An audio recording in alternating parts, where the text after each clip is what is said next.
Today, we have an action-packed episode. I'm Scott. And I'm Jason, and this is the Friday Night Rewind. On today's episode, we're going to rewind Above the Law.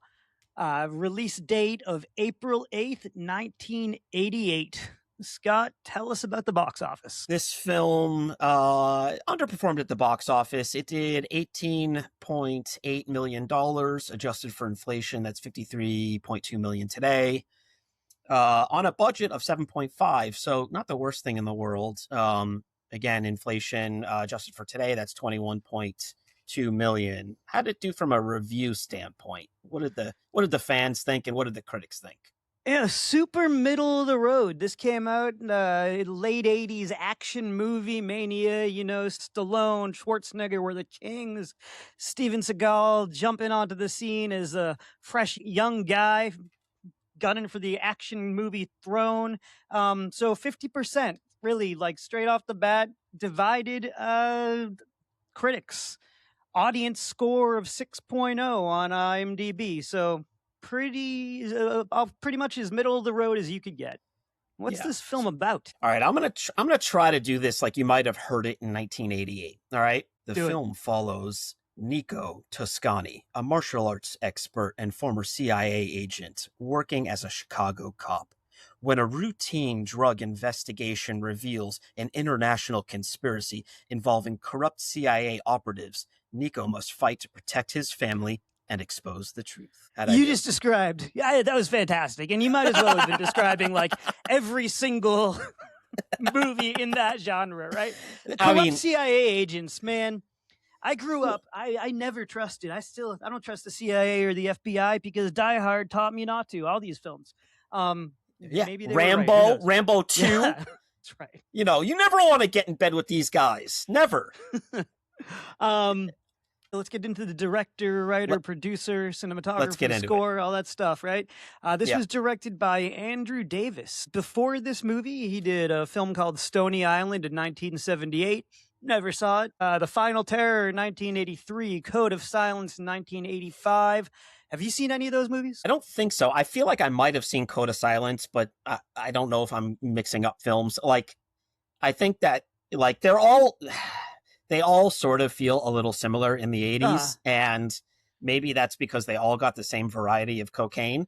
But you know, the well that they were going to wasn't deep enough or whatever. But I feel like I have seen that. I'll need to do some digging and see if that's accurate or not. The like hugest irony of cocaine in films in the 80s was like it fueled the film industry we all know, but like every villain also was like trafficking cocaine in the 80s action film genre. So and I've had a thought over the years, certainly as I've become an adult, like how many of the films that we've watched where there's like, you know, cocaine being exchanged or sold or whatever the case is, how many times in an 80s film do you think that was legitimate cocaine? Oh, is it 50%? No, I don't know. Oh, okay. Yeah, but it's a lot, right? I don't know. I don't really think it was 100%. But yeah, you know, I don't know. I mean, I know that it was big. I know that it was a big thing. And I don't know how many times you can say, about it. No, they weren't. And how many times can you say cocaine on Spotify and YouTube without getting any sort of warning, I wonder? We're going to find out. Yeah, because I hope it's a lot. Cocaine. All right. So Andrew Davis, though, after this film, here's where he kind of picked up because he did The Package in 1989. It was I really like Gene that Hackman, film. right? Yeah. Yeah, absolutely. And Tommy Lee Jones. Yes. Under Siege in 1992, which was another film with Steven Seagal. And Tommy Lee Jones. And Tommy Lee. And it was arguably one of Seagal's best films, I think. And I also think the best of the Die Hard knockoffs, other than Speed. Under Siege and Speed. Those are the good ones. Then he did The Fugitive. Another perfect Tommy Lee film. Jones. Yeah. Then Chain Reaction in 1996 and A Perfect Murder in 1998. Perfect Murder was good. Agatha Christie. It was like a remake of M is for Murder, wasn't it? Yeah, I think so. Yeah. Viggo Mortensen. I liked it. Viggo Mortensen. Michael Douglas. Gwyneth Paltrow, right? Yeah. Yep. Yeah. Yeah. Okay. One we might watch on this show in a few years if Yeah. we get bored enough.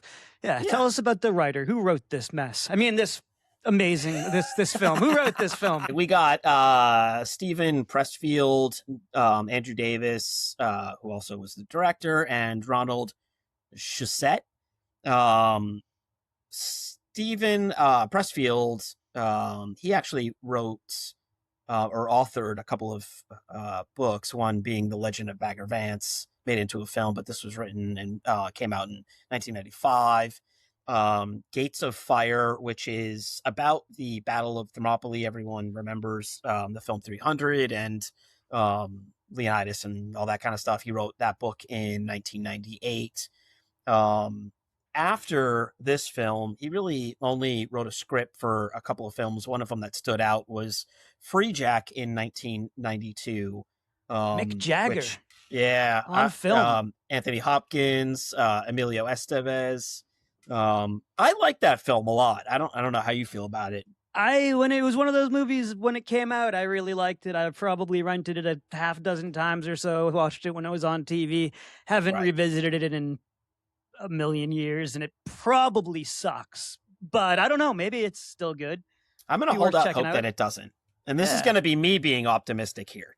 Yeah, do it.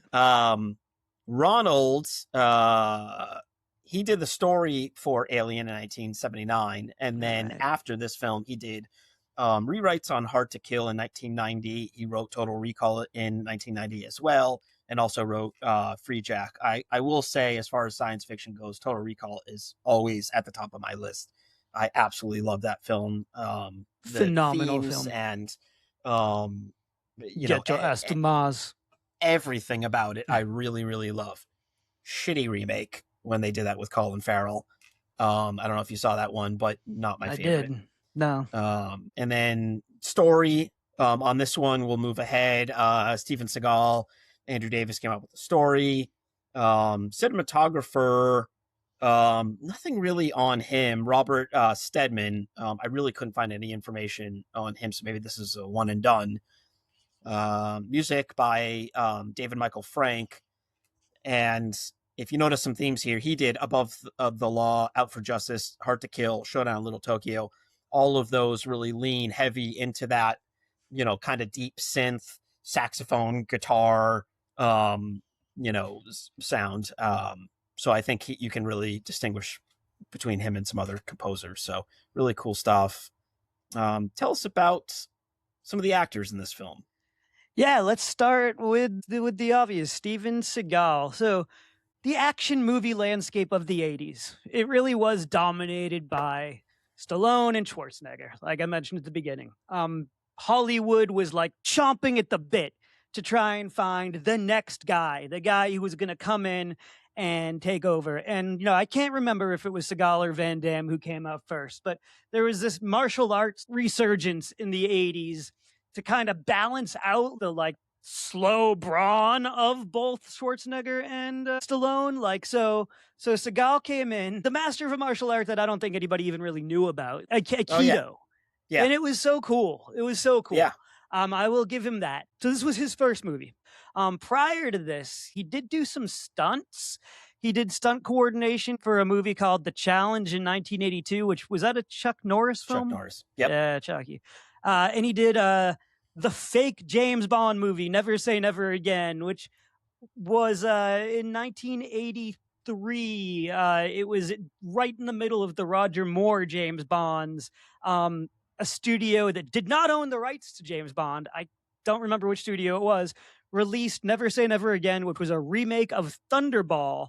Had Sean Connery come back as Bond, but like it was a weird James Bond movie because it didn't have the theme. It like had a wrong actor playing Q. I don't think he was allowed to wear a tuxedo.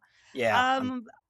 Anyways, it's a movie that exists. It's okay. It's fine. But so Seagal did the stunts in that, and then he did A View to a Kill, which was a real James Bond movie. In 1985. What's that? Fake one to a real one. Yeah, fake one to a real one. After this movie, he went on to do Hard to Kill, Marked for Death. Those were both in 1990. Out for Justice in 1991. Under Siege in 1992. And then he sort of fizzled out after that. But he had like a real solid few years there. Yeah. Tell us about who else was in this. My girl, I love her so much, Pam Grier. There is Jackie not Brown. enough. I really love watching Pam Grier. I think that she is so fun. She had, she had small parts in 70 to 72. I don't want to say her breakout, but kind of her breakout was Coffee in 73. She was in The Arena, and then a real breakout was Foxy Brown in 74. Yeah. And she is just phenomenal to watch. She's such a presence on the screen. After this film, she did The Package in 89, Bill and Ted's Bogus Journey in 91, Escape from LA in 96, and then probably peaked with Jackie Brown in 97. And I can't remember if we've mentioned Jackie Brown before. We'll probably do an episode on that one, but great book. Nice. Based on a Elmore Leonard book called Rum Punch. And she just takes that main character and runs with it, man. I mean, you cannot picture anyone else in that part. And that's what, to me, makes a great actress is when agreed. It's their role. So yeah, totally love agree. her to death. Tell us about some others. Before I do that though, Bill and Ted's Bogus Journey, I'm just going to hot take right here. I think Bill and Ted's Bogus Journey is a better film than Bill and Ted's Excellent Adventure. Ooh. And I know. I love them both. Okay. I really do. But Bogus Journey, like Bill and Ted's Excellent Adventure is really cool. They go through history. It's really, really a fantastic, wonderful film. Bogus Journey is fucking insane. There's robot versions of themselves. If you haven't seen it, there's Station. Not going to explain Station. They go to hell. They go to heaven. They go to everywhere in between. They're playing Twister with death. It's like, I fucking love it. It's just a wacky sequel. Really, a lot of people out there will tell me that I'm an idiot for a lot of things, but they'll argue that I'm super wrong about that, and they can all suck it. Anyways, this also starred an actor named Ron Dean. He was prior to this in Risky Business in 1983, The Breakfast Club in 85, Color of Money in 86. After this film, went on to Cocktail in 88, The Fugitive in 93, and The Dark Knight in 2008. If you're having a hard time picturing him, just close your eyes and think about like that guy who's the cop in the movies that you've seen. The cop. That's right. Exactly. Yeah. Who else? Who's next? All right. And then we got another famous one. We got Sharon Stone. She plays the wife. Prior to this film, she was in King Solomon's Mines in 85, Police Academy 4 in 87. This was really her at her acting infancy. So obviously after this, she went on to do all the incredible things that she did, including Total Recall in 1990, Basic Instinct in 1992, and that famous scene, which kind of feels like a nothing burger in 2026, but it is what it is. And then I would say that the peak of Sharon Stone for me, I just think that she was so phenomenal in Casino. A Scorsese film, Robert De Niro. Another phenomenal book, if anyone is a reader out there. Much more detail on all of the characters and her character specifically in that film. So really love Sharon Stone. She's such a great actress, and it was fun to see her in some of these early parts. Tell us, sorry. If you're of a certain age, Sharon Stone like helped to make you a man.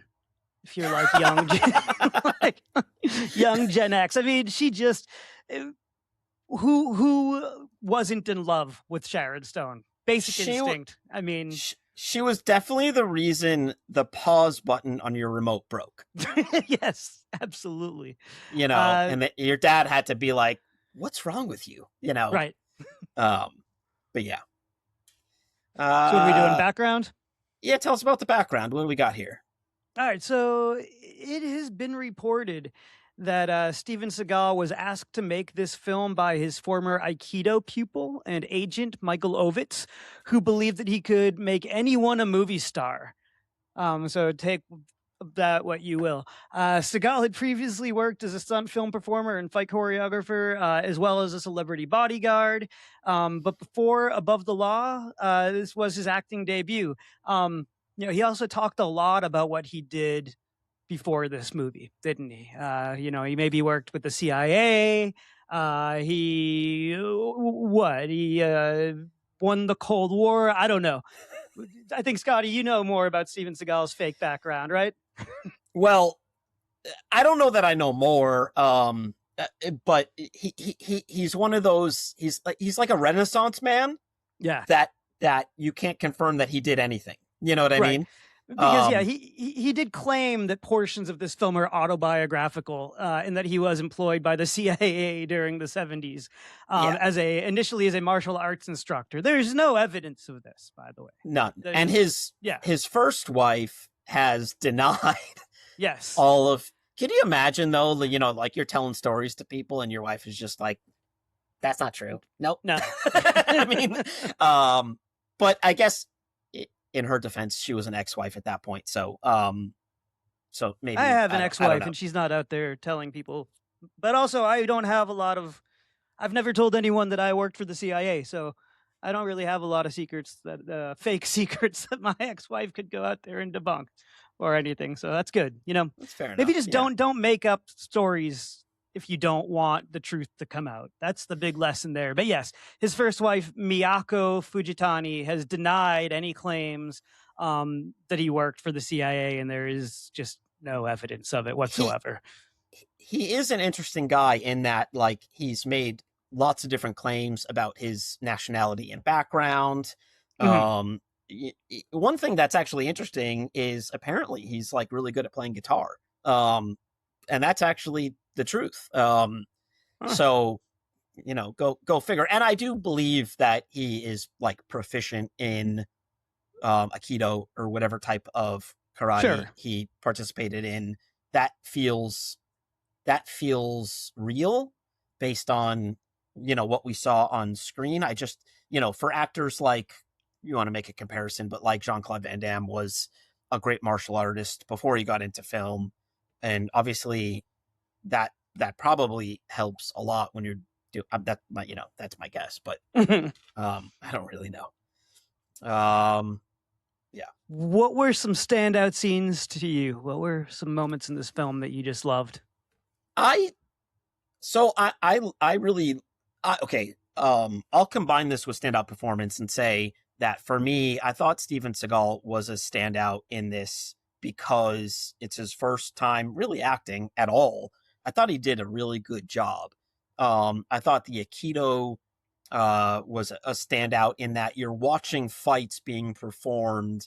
It felt more like a ballet. It felt more, it just felt more fluid. It was kind of, I remember watching this thinking that is different. And, and I liked it. It's a very unique martial art. Yeah. He does this kind of walk where it's kind of like the Conor McGregor UFC with the hands down. He's also like 6'15", so I don't know if that's just like he doesn't know where to put his arms or something like that. But tall that, people to me, impress us. I know. Yeah, just in awe of the tall. Wow, that guy looks so long. What is that? I know. What do you do with your tall people? Yeah. What do you do with your long arms? What do you do? Where do the limbs go? What do you? Yeah, exactly. I assume he can't even reach his pockets to put his hands in. But, right? The torso is just. What about you? What did you think? This movie was just filled with like.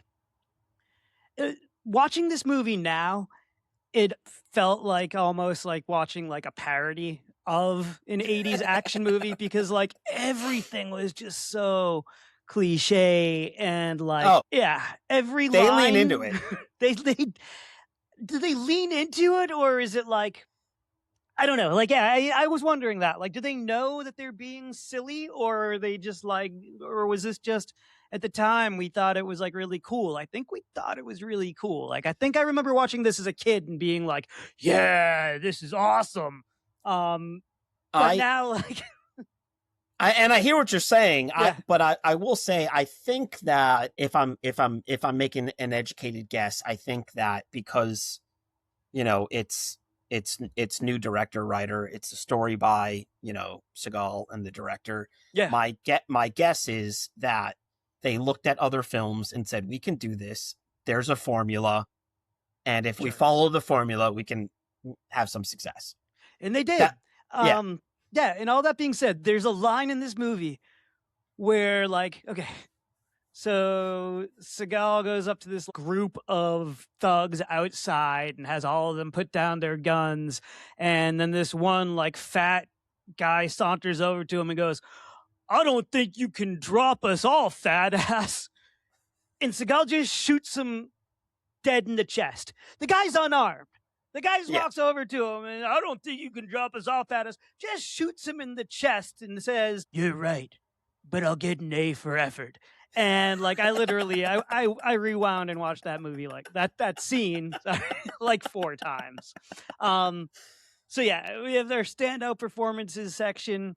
Obviously, Steven Seagal. Did anyone else really stand out in this one to you? Sharon Stone was good, but one other thing I would Uh, say about standout scenes is I will commend them for not following the 80s formula to a T. And when I say this, shockingly, there's no sex scene. For an action right. movie in the 80s, not to have a sex scene with the saxophone playing in the An background and some awkward backlit, sex scene. Yep. whatever. That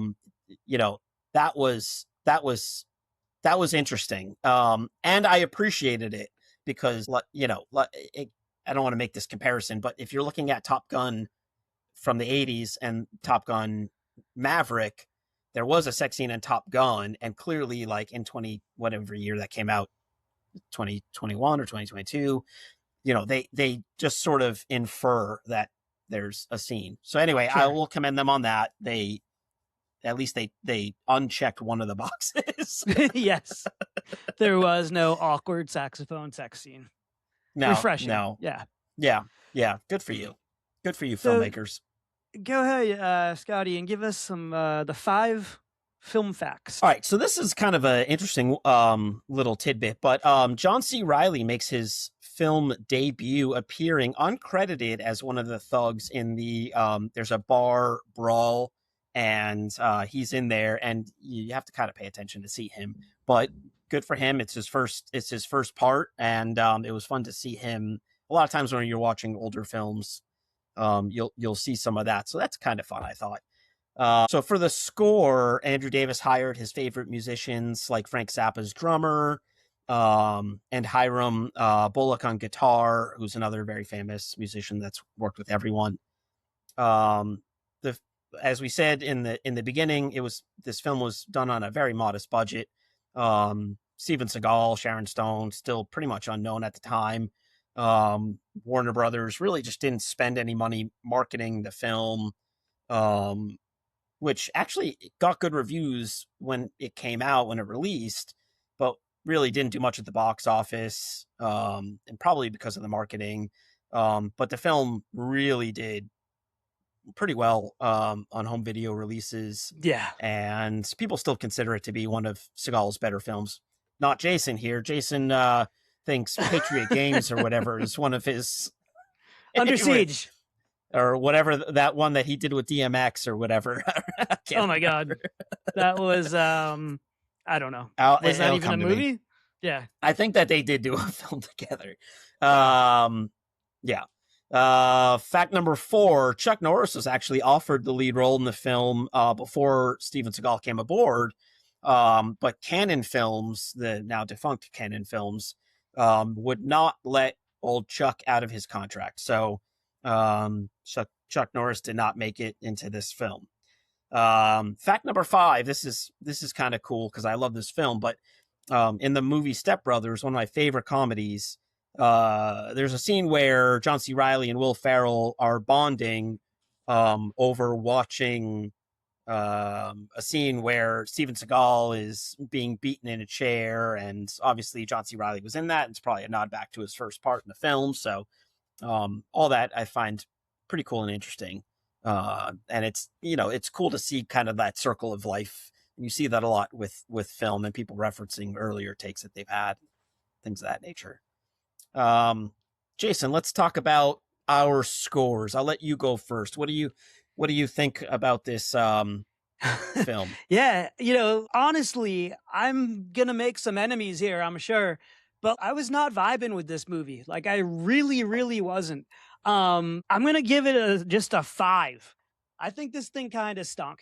I Okay. don't know if it's just like the age that I'm at now and my tastes have changed, because I do remember that there was a time in my life when I could not wait to get to the video store and rent the new Steven Seagal movie. Like, I definitely saw every single movie that he made way back in the day. I saw at least a couple of them in the theater for sure. I know that I went to go see like one about an oil rig on fire or something like that in the theater with my Is dad. that is that Fire Down On Below? Deadly Ground, and yeah, On Dead Fire Down Below. Maybe I saw both Yeah, those in the theater. I don't know, on Deadly but Ground like, wasn't it? Yeah. I kind of want to go back and see if it was this movie or if it was all of Seagal, and see like if it's just my tastes have changed or what. Because like, I was really excited to rewind this movie, and I was struggling to. I actually had to like start and stop this thing like 3 or 4 times over the course of a couple of days to get all the way through it. Just it just wasn't vibing with me. So yeah, I don't know. Like, it's just, again, I don't know if it's just the times have changed or my tastes have changed or what it is. I feel like I owe the world an explanation for this that I probably don't. So if you're listening to this and you disagree with me, that is totally fine.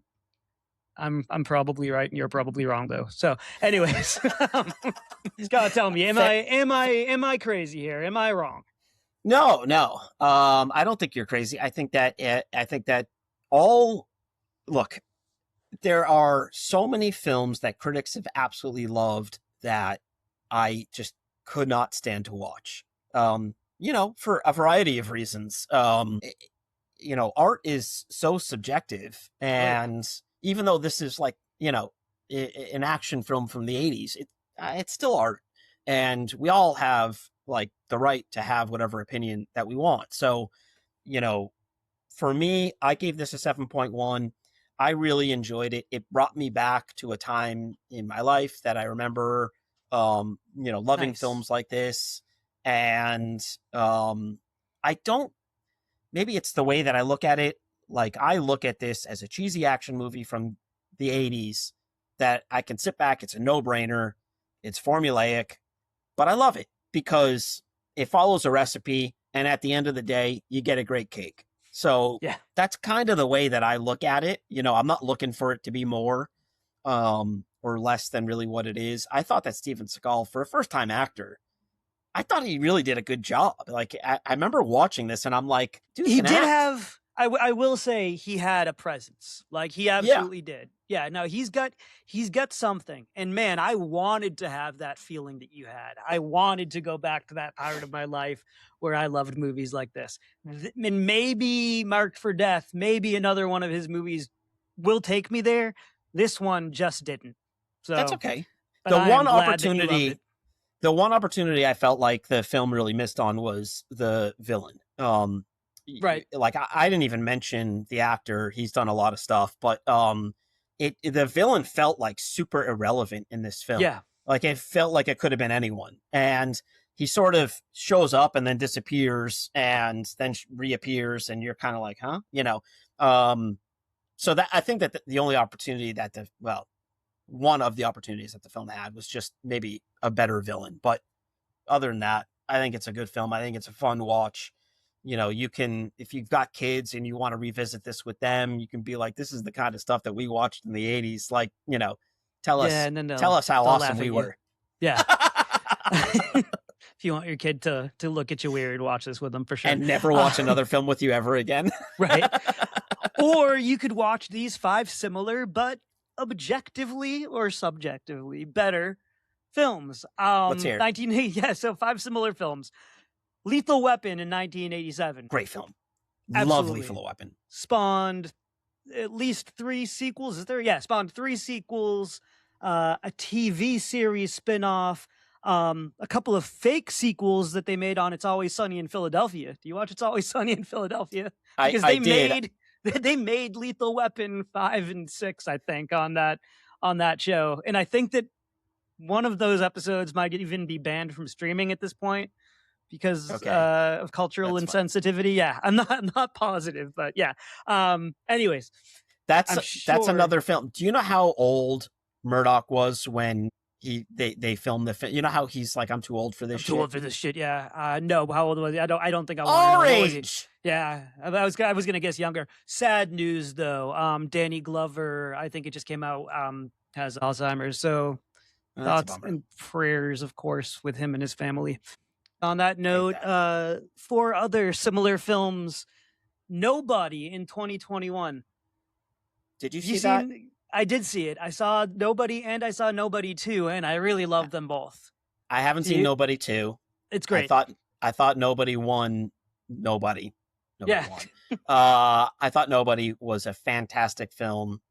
I love Bob. Like, he's right, Bob But yeah, it's a Bob Odenkirk who played Better Odenkirk. Call Yeah, Saul. yeah. Action vehicle for anyone who hasn't seen it, and they're totally forgettable films. Like I've seen Nobody, the first one, like 3 times without realizing that I've like seen it Please. already. Like it's one of those movies. It's one of those movies that like as soon as it's over, you're like, I don't remember this movie. Like I couldn't tell you really what just happened in it right now, but I know that like if I was to go watch it again tonight, that I would love it all over again. It's just one of those like super sort of Yeah, just harmless but really entertaining film.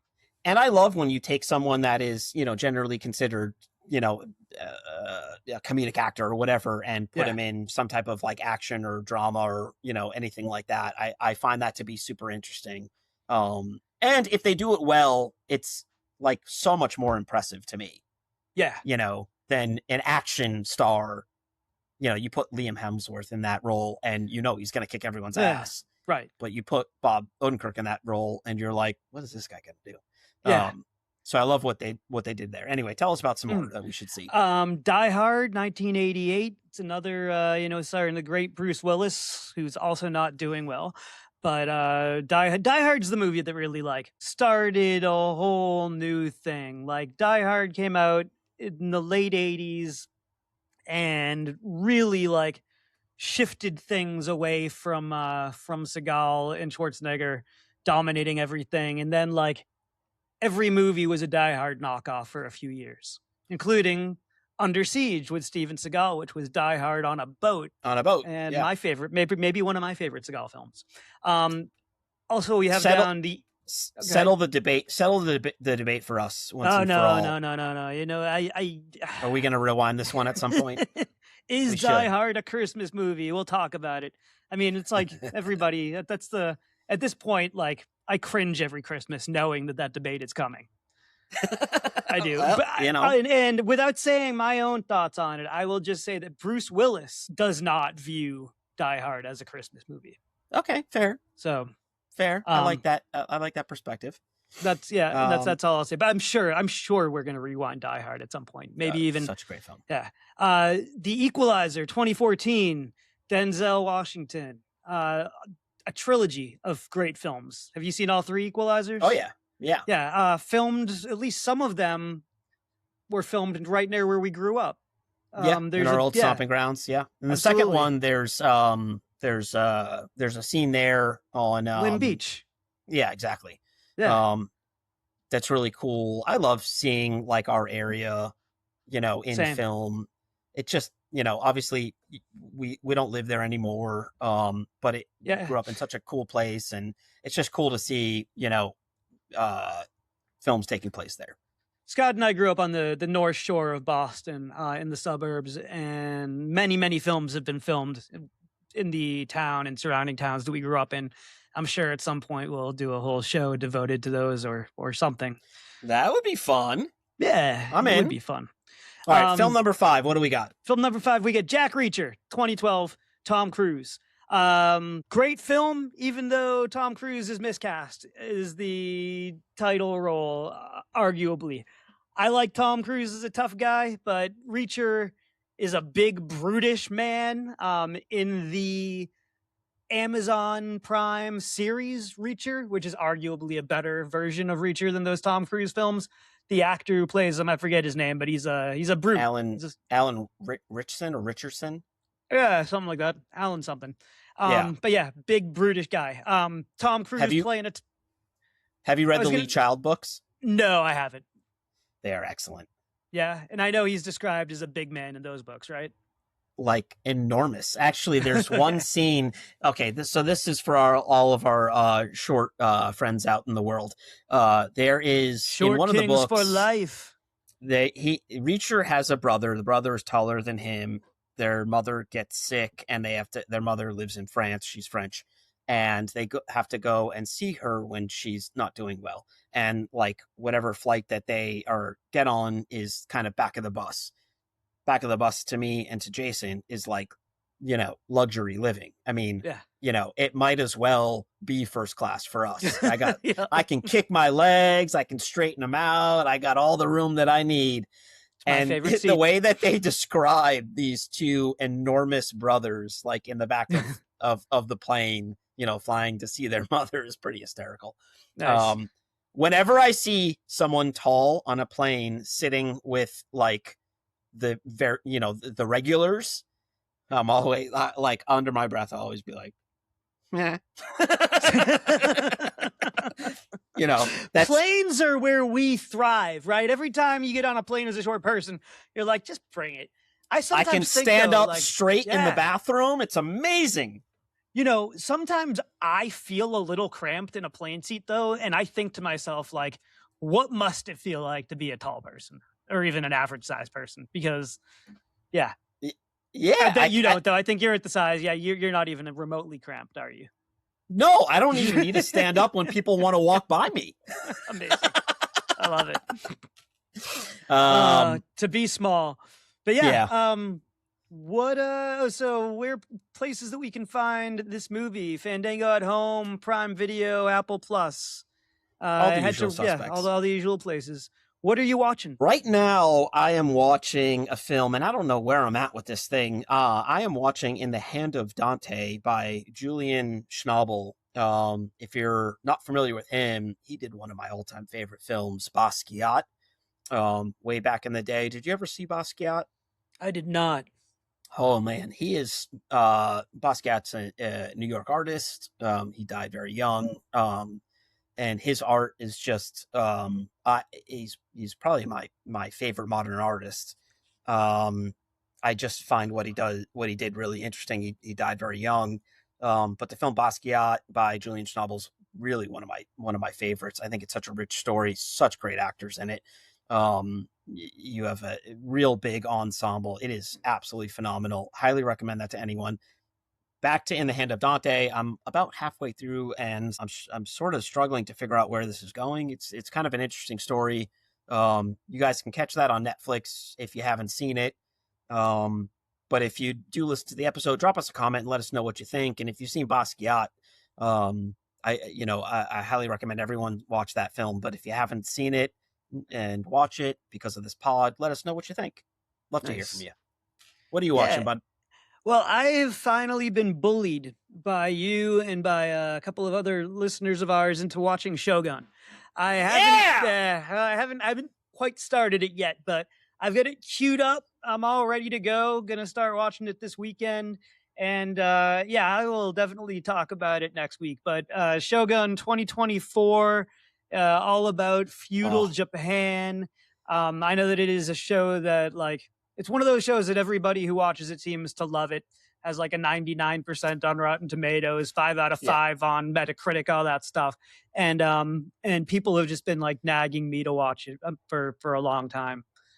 Did you telling ever me watch that I specifically will love it? So I'm really you excited. Specifically will absolutely love it. Absolutely. And for our viewers, listeners, if you haven't seen it, you must. It's such a phenomenal series. Well, I shouldn't say series. It's a phenomenal one season. They're making a second season.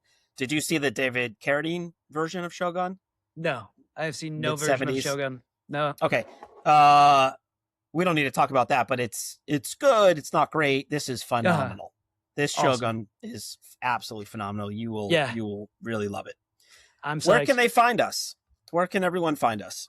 Everyone can find us on Spotify, Apple Podcasts, Amazon, YouTube, iHeartRadio, If you find us on those places and you like us, please subscribe, leave a review, give us some stars. That helps other film fans find us. And you can also find us on Facebook uh, at Friday Night Rewind. We do things there every day. We post a lot of fun stuff on our YouTube channel, which is Friday Night Rewind Pod, POD. That is also where you can find us on Instagram. I don't know. We're just look to the sky sometime. You might see like a plane with skywriting Oh, might just transcribe our whole episode one of these days. We're trying to be everywhere, I'm going to everywhere talk that to humans finance about are. that. We want to be. What are we getting into next week? Oh man, I am excited for next week. We are getting into, and we're going to rewind Gross Point Blank, a film near and dear to my heart. I loved it when it came out. I've loved every single time I've rewound it, and I can't wait to see it again. It is such a phenomenal film. John Cusack at his absolute best. Yeah, and incredible soundtrack too. A listener of Incredible ours soundtrack. actually that I was talking to the other day mentioned that we were going to rewind this film, and he was like, "Oh, I'm looking forward to that. That's one of those movies where I think I like the soundtrack better than the film, but I'm gonna give it another shot." So yeah, amazing soundtrack, amazing film. So Yeah. until next time, folks. Thank you for joining us, and we'll see you next time.